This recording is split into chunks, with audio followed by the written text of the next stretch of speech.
Magandang araw mga kalingap, may panibagong update na naman tayo kay Raina. Pero bago po yan pakisuportahan po muna natin ang ama ng kalingap na si Val Santos Matubang at Kalingap Rob Matubang pati na rin ang mga viewers, maraming salamat po.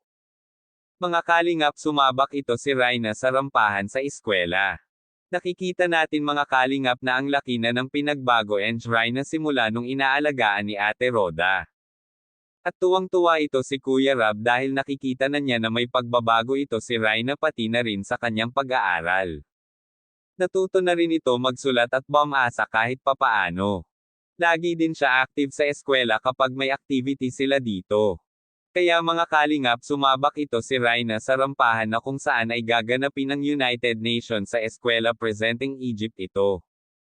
Napakaganda naman talaga ito ni Raina sa kanyang damit, princess na princess ang dating. Nakikita din natin na masayang masaya ito si Raina sa kanyang mga ginagawa.